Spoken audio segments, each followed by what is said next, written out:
be Nokia some time ago, but really not so many people want to have a Nokia, want their company to be a Nokia now. So now everybody wants to be an Apple, but let's see how long it holds. Maybe 5 years also this will be a very bad idea to be an Apple, but currently now we're looking for the green light to be an Apple. Actually, so this is me, Gints, and Andrius. Well, a little bit about me. You can also read in the slides. I'm heading 2 companies now. I worked 6 years in banking, also in European Commission, Ministry of Economics. I am a freelance columnist for magazine Capitals. Also worked 10 years ago for newspaper Diena, 4 universities. Well, also heading many associations and so on. And Andrius, I'm a PhD candidate in economics. Andrius already got the degree some years ago. Good afternoon. I am Andrius Jarzemskis. I am from Lithuania, and I have experience in 3 domains: in academical domain, in let's say business domain, and in public or governmental domain. And you could find my previous experience in the printouts of the conference. So, Northern Europe, Northern Alliance, very interesting topic. Let's see some figures about it.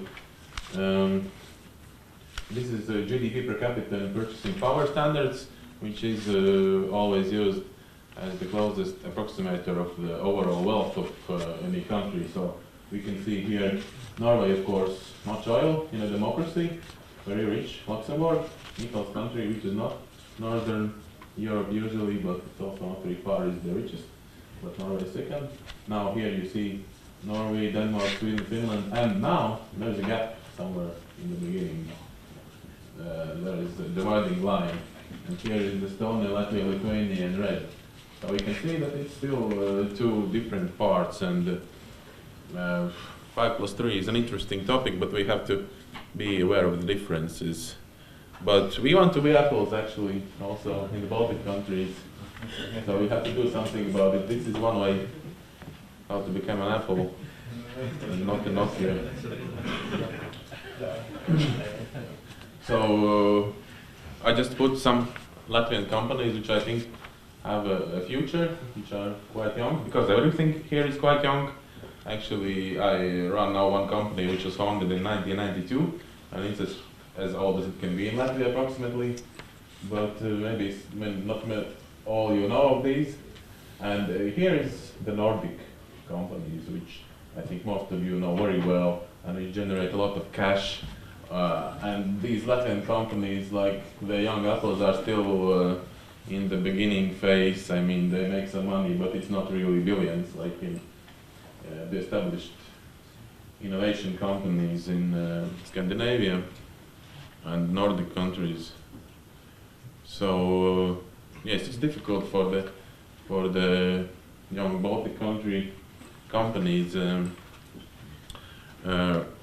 And lots in business actually comes with age, with experience, with history, and it's difficult without it, you know. Many of these Nordic companies, when they started, it was already like 100 years ago or something. You know, the interesting Nokia history, for example, which started as a wood processing company and had many business directions.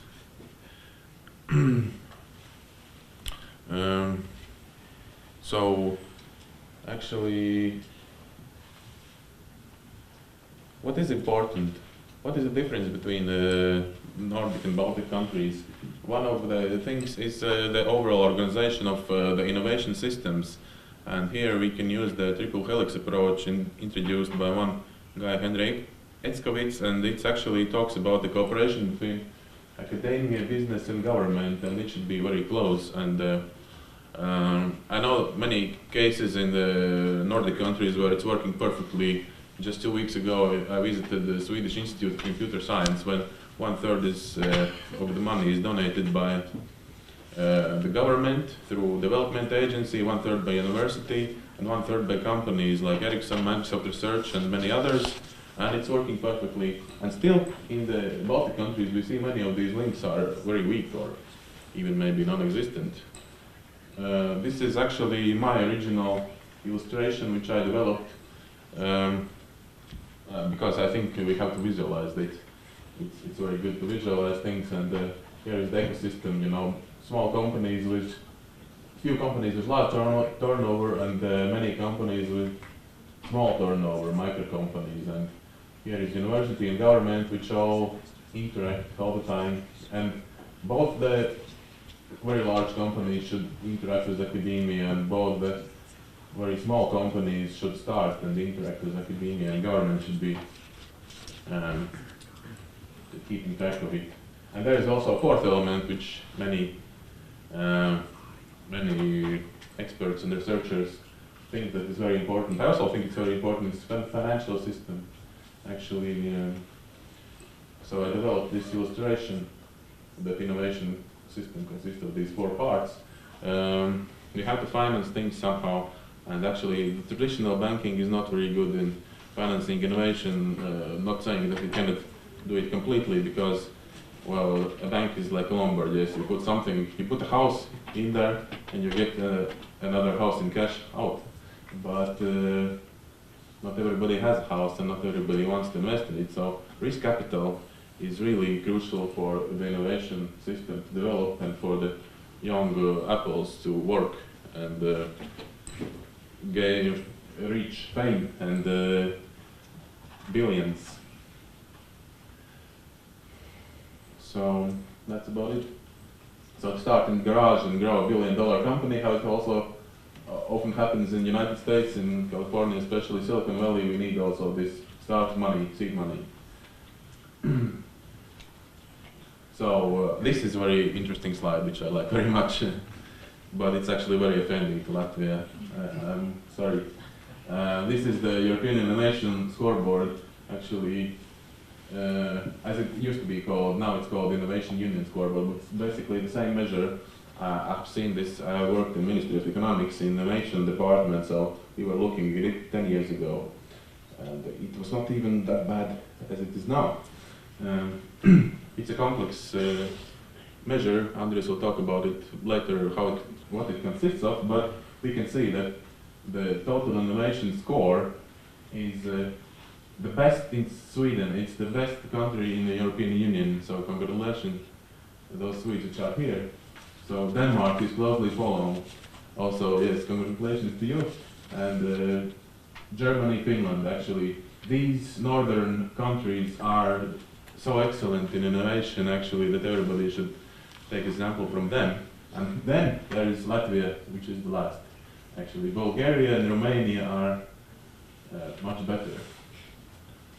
So Lithuania is also, unfortunately, sorry, Andrius is not very excellent. Estonia is in the middle. It has done very much advancement. They're working hard. They're investing in science. They are doing complicated things. So Estonia has already gone halfway to the developed world, which is just across the Baltic Sea from us, very close. And here we can see the Estonian success story in the magazine The Economist, January 6th, about the green shoots. Actually, nowhere in the world, it claims there have been so many young, promising companies in Estonia, where the really new business startup was booming, and the whole world was still feeling in kind of depression. But it's still the halfway. Yes, it's not full first tire place. So we can see that innovation quite closely follows GDP figures. There is a correlation, definitely. The poor countries just don't know how to innovate, how to create new businesses. Estonia is somewhat ahead, especially in innovation. Well, GDP figures are not that dramatically different from Latvia and Lithuania. Performance of Latvia is especially bad. Lithuania is a bit better, but it's only a little bit. And the Baltic Sea, as small and shallow as it might seem to us, I mean, it's a 1 hour flight from Riga to Sweden, actually not full. Our if you go from Riga to Stockholm, actually you can make it in 0 minutes because there's a time difference.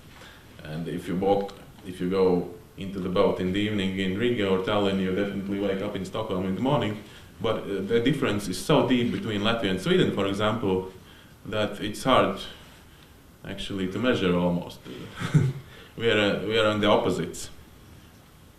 And we kind of understand, we know the history, we know how the financing of science and innovation in Latvia has declined. We know how it's all organized in Sweden every time we go there. But it's interesting to investigate deeper. So Andrius, maybe you can tell a bit more about it. Yes. Okay. What are the main factors for innovations? Here we could see the that doesn't work. Okay. Here we could see the human resources, finance and support, firm investments. Investments means in R&D sectors, intellectual assets management, linkages between the triple helix parts, between government, business and academia sector, and innovators and economic effects that are realized in the market. Where are main gaps in Baltic states? In Lithuania, in Latvia, we have similar positions in innovation scoreboard, and such countries like Lithuania and Latvia are called modest innovators. And if we look on the diagram, we see that research system are one of the weakest part, and linkages is also weakest part. Of course, innovators is also as consequence weak part in the figure. If we look on people which have upper secondary education, or we have look on figures how many people have university diplomas, we find that such countries as Lithuania are in the leading positions. So Lithuania, Latvia, Estonia, as post-Soviet countries have developed education system, but the education system is not focused to research, to commercialization of research, and to innovation. If we look on public expenditure into R&D sector, we will find that Latvia, Lithuania is below European level, but not so much as private business sector investments into R&D sector. The difference are huge. Here is presented the thermometer of innovative ability. I'm not author of this slide, but I captured idea from one American scientist, but I don't have the surname of the scientist, but it is not mine.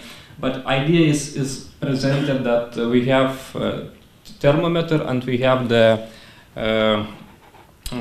pool of let's say investments and human resources, and only then when we have enough resources here, the ability to increase the temperature, let's say, to start the way to innovation, to mass production of innovative products are possible. Here yes, this is my invention. I have supplemented the famous Porter's diamond, and I will not go into too much detail as we don't have enough time, but actually I'm not very much fond of macro approach in such sense that you look at macroeconomics and you just see some kind of figures which work between themselves, yes. inflation is linked to, I don't know, GDP growth and so on. But actually the devil is in the details, and it's very important that competitiveness of country is determined by competitiveness of individual enterprises, and they have to have the great product supplied by them, and the good price and the appropriate marketing. So, Andrius, now your slide. So I will maybe pass this slide because of saving of time. Now we have to look on what are tendencies. Now we have the situation about bad things in investments in R&D sector, and now look what happens the past 10 years. Also Lithuanian case comparison to European case. One thing is that the public investments into R&D sector started to grow, but private remains quite the same during 10 years. If you look, one thing, the additional thing is that what kind of investments is dominating in European, in EU 27. The dominating is private investments into R&D sector, not let's say the state or government. In Lithuania, it's opposite. It's public investments. That means if you look carefully what kind of investments, there are just universities funding, the state universities funding. So the figures about private investments do not promising at the moment. And finally, I would like to look how the companies look like, what kind of economic sectors they represent. We see that dominance of micro companies is in Lithuania.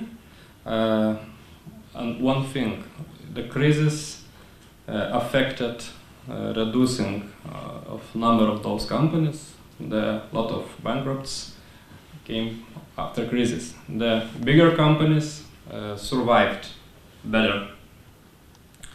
If we look on the GDP content, we find that a lot of, let's say, low-tech sectors are dominating in the market. Manufacturing of low-tech products, wholesale, retail, transportation, warehousing, constructions before the crisis was dominating. So those sectors consist the main part of GDP and do not reflect the ability to innovation, to grow and to start up. And then I would like to present three slides from survey that our team of researchers made in Lithuania this summer 2012. And there was evaluated situation now between 2008 and 2011 and until 2007. It is figures from Lithuania, and the peak of crisis in Lithuania was in 2009. So we see that before the crisis, the companies were caring about increasing of labor productivity, and after the crisis, the companies are starting to think about increasing of qualification of staff, about trainings, about new management systems, about searching of foreign partners. So companies becoming a little bit innovative. What companies expect from government? As you know, Lithuania are a recipient in period 2007-2013 from Europe. We have structural funds to increase economy and to have faster and better cohesion with And here we see that companies until 2007 expected public aid for manufacturing and infrastructure and equipment. So again, it's about low tech. The new workplaces was subsidies for establishing new workplaces. And now the business started to think new things, and now is let's say subsidies for non-material assets for licenses. It's already on top. It is growing subsidies for growing need for subsidies for R&D activities. So business also the crisis changed the thinking of businesses in positive direction, talking about innovation. And Gints? Yes, so we were asked also to talk about the new business ideas, and it's very useful actually to do foresight, which is done on a national level in Finland, especially where they're considered the gurus of foresight, but also in other countries it's done very much now. Just experts come together and forecast what will be the situation in 10 years, what industries will be important, and how can we prepare for that today. Actually, yes, thank you to BMI for giving me the opportunity last week to find out about this idea, but I heard from one Danish lecturer, yes, his story about Wayne Gretzky, who is an excellent hockey player. I mean, he has been one of the best, I think, in the world historically. And he has been asked all the time, how do you do it, how do you do it? And he always says that, oh really, forget about it, I'm not a good hockey player at all, I'm just an average player. But then in one interview he confessed that how he does it is that he always concentrates where the puck is in 10 seconds instead of where it is now. So he analyzes the situation and goes there where he thinks the play will be next, and then he gets it and he scores. So that's also interesting and very useful in business. Think about the future industries, even if you're not expert in them, go in that direction, really found a company now for things that will be important in